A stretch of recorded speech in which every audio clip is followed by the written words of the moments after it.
What's the capital of Brazil, the largest country in South America? No, it's not Rio de Janeiro. And no, it's not Sao Paulo either. It's this place. Chances are you haven't heard of it.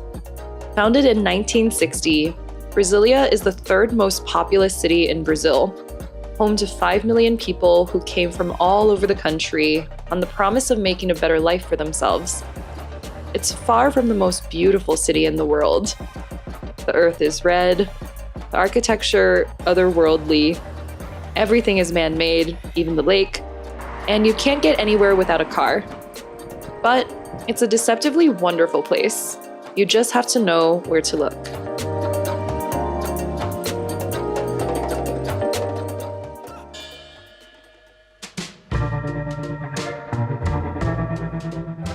We are in Brasília. It's the capital and central of government in Brazil. And it's not as in-your-face beautiful as other well-known Brazilian destinations. The city is really vast and sprawling. It's very car-centric, and there's no real central area of commerce or tourism where you can just go wander and get lost. It really helps to know someone here who can point you in the right direction and show you what to eat, where to go, what to see. There are a lot of hidden gems here, and Lenza is a Brasília local. So he's going to take it upon himself to show us around this city.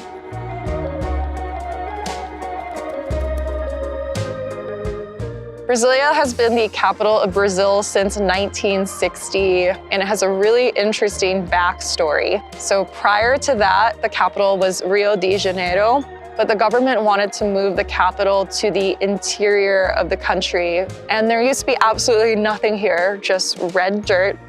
The city was designed to be fully car-centric, which was incredibly innovative at the time. And it was designed to be in the shape of an airplane. So if you look at an aerial view, that's what you'll see. The body of the airplane is where all the government buildings are. It's where we are now. And the wings of the airplane are residential. So the Three Powers Plaza symbolizes the three major powers of the Brazilian government. So you have the Supreme Court over there. You have the President's House over there. And behind me is Congress, the representatives, and the Senate. Nobody outside of Brazil seems to know much about Brasília, with one notable exception, architecture students. And that's because Brasília was planned and built all within a 3-year period, which is a really amazing feat if you think about it. So workers were brought from all over Brazil, specifically the very poor Northeast region, and they were put to work. This city is one of the best examples all over the world of post-war modernism. Oscar Niemeyer designed a lot of the buildings here. So it's just a big point of interest for our architecture students, as you can imagine. There's really an otherworldly feel here with all the stark white modernist architecture. You can only imagine how futuristic all of this felt in 1960 when it was first constructed. This is the most iconic structure in Brasília and the city's biggest tourist attraction. I've been to Brasília probably 4 times now to visit Lenza's family and have never been inside. And it's interesting because you enter by going underground rather than there being a door in the building.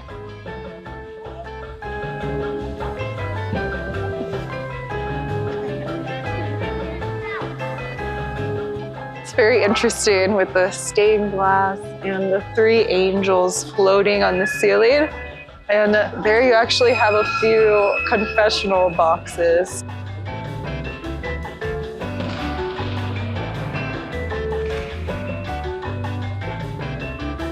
Oscar Niemeyer designed over 24 buildings here in Brasília. So he, more than anyone else, has really shaped the identity of this city.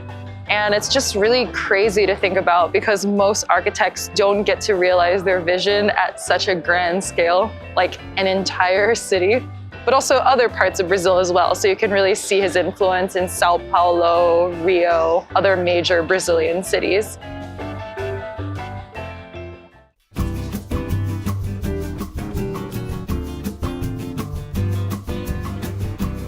Brasília is built for cars, a legacy of the modernist planning ideals of the mid-20th century. Vast highways and wide roads are the veins connecting the city. and the needs of pedestrians are more of an afterthought. Having a car here to get around is a non-negotiable. These days, the world prefers something a bit more walkable. But back then, a car-centric city was the peak of modernity and progressiveness, and the whole philosophy of Brasília as a city, why and how it was built, was the future. Aqui é um rio, e esse rio aqui é onde todas as criaturas se chegam nesse rio para se refrescar, beber aquela água gelada que passarinho não bebe.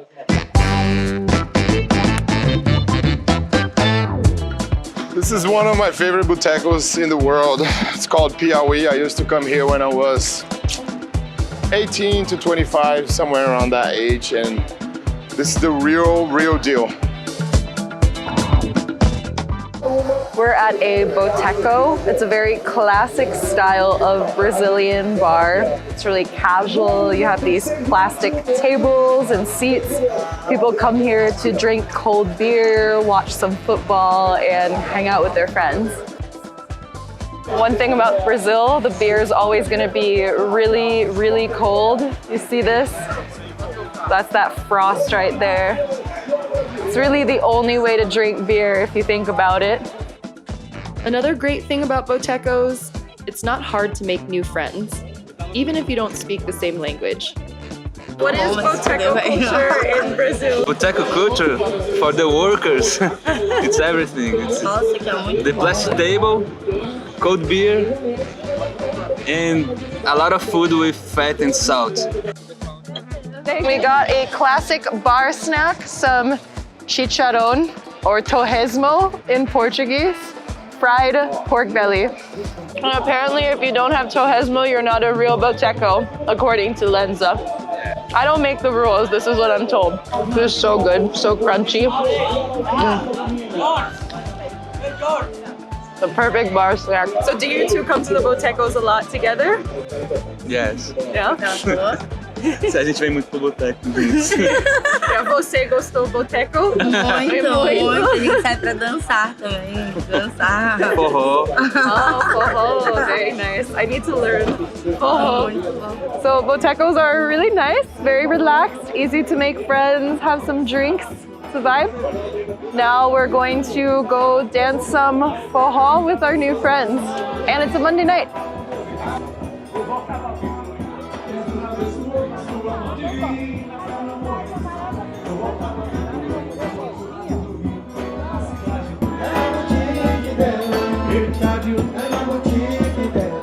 Forró is both a musical genre and dance originating in the northeast of Brazil. It is wholesome and folky and incredibly popular all across the country. Every Brazilian is a better dancer than you, even if they aren't more technically skilled. They just have rhythm here, you know? They're not thinking too hard about it, they're just having fun. So here I am, just trying to keep up.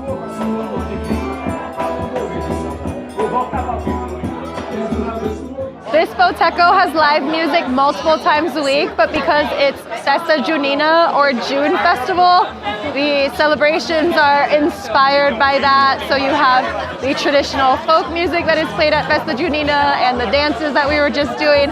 And there's a bonfire here. So throughout the month of June, you'll see them all over the city, and it's in honor of this specific festival. It has a religious element, but here at the boteco, it's just like a nice reason to party.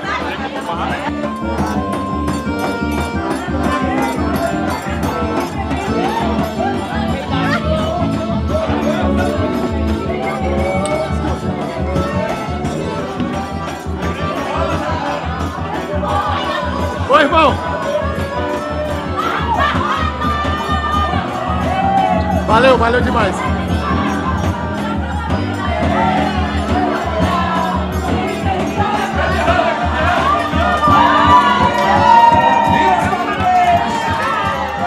Festa Junina is Brazil's most important celebration after Carnival.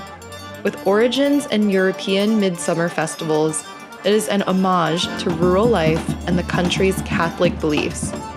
Throughout June and July, Brazilians across the country come together to revel in the harvest, honor their saints, and do choreographed folk dances in colorful patchwork costumes.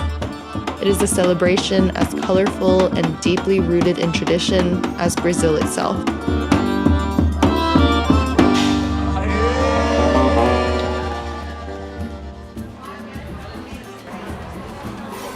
It's always a good idea to visit the local market in any new destination.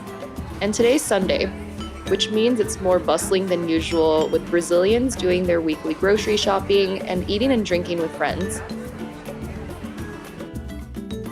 We love visiting markets like these because they're a really good window into local cuisine and how people cook. The vendors at feiras are local farmers, artisans, and small businesses. Goods here are often cheaper than in supermarkets and much better quality. This is a really nice market. They have everything, produce, nuts, cheeses, meats. It's way better than any grocery store we've been to in Brasília, and we've been to a lot.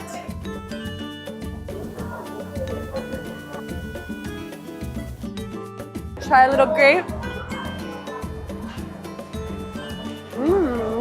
Oh, those are delicious. Okay, this very nice vendor just insisted that we take the entire bag of grapes or else he would be very offended. Oh, obrigada. Un coco gelada, por favor. I can never resist getting a fresh coconut when I'm in tropical countries. It's like a one-a-day type of habit. They're really like the perfect fruit. It's one of those things where you're like, how is this naturally occurring? It's almost like too perfect. So I've been sick for pretty much 3 weeks straight. First, I got food poisoning when I first arrived. And that took me out for about 2 weeks because I was really dehydrated and not feeling very well. And then I got better for a single day.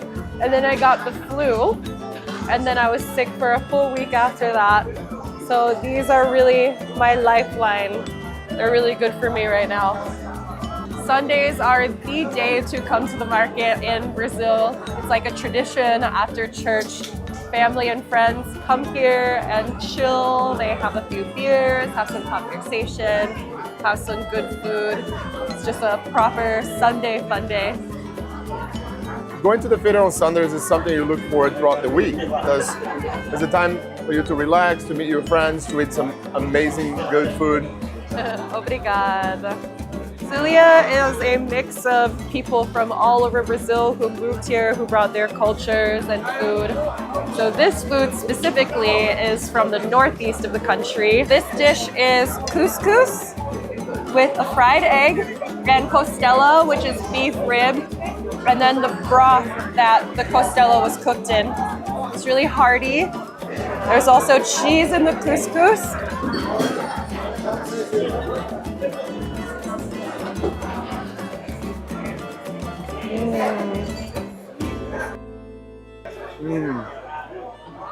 Love my food.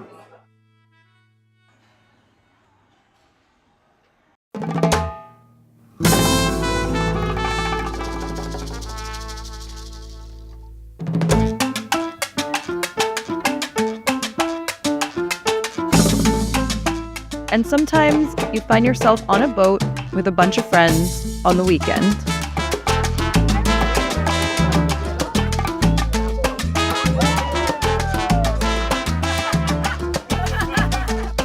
In the 1950s, there was nothing here, and the natural climate is really dry. So a lake was built, and it's incredibly beautiful. You wouldn't even know that it's man-made. Very nice, very cheap. Very cheap. The rich lead charmed lives everywhere, but the contrast between them and everyone else feels especially stark in places like Brasília, to the point where it feels like they exist within a completely different city. The lake is one such example. From afar, it's pretty. On a boat, though, you get a completely different point of view.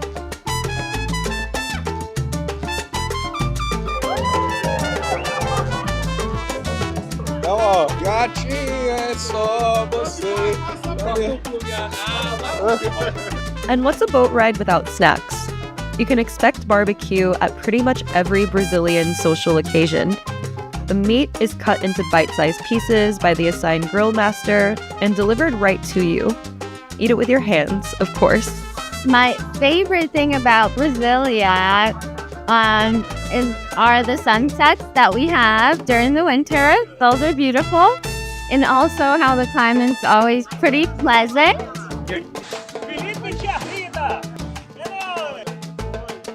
Beer não. Marvada. A marvada pinga que corre nas veias, dissolve assim, sapeca o estampo de zimas, não briga. Ai, baby pinga!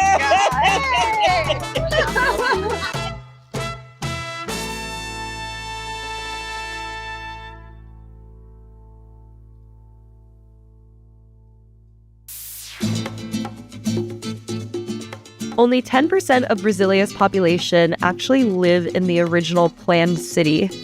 The rest are in satellite cities, residential sectors that sprouted up around the newly built Brasilia to accommodate population overflow and the working class. One such satellite city is Riacho Fundo 2, and we're here tonight for delicious, affordable barbecued meat. Best enjoyed on plastic chairs with family and friends. Barbecue smoke, the official perfume of Brazil.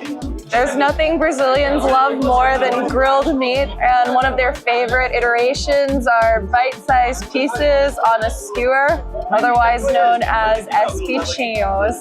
And right now it's a Friday night. We're in one of the many satellite cities in Brasilia, and you have lots of families here just hanging out, drinking some beer, eating some meat. It's just a casual Friday night.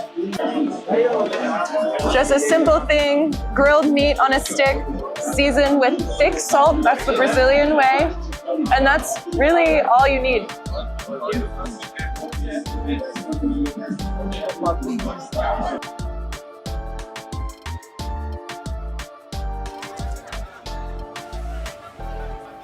Brazilians eat espetinho every single day. It's delicious, cheap.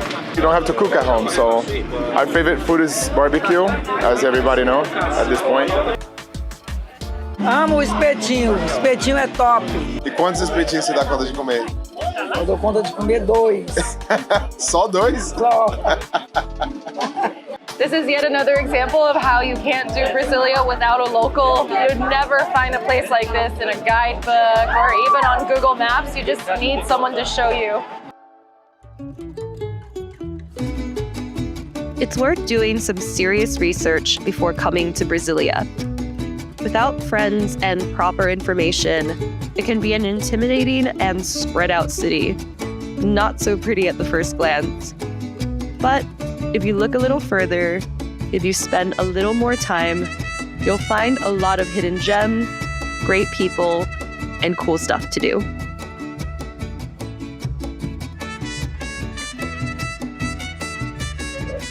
Um ser de outro planeta, aquele lá, como é que é, os tipo lagarto, como é que é, rapaz? Esqueci agora no momento.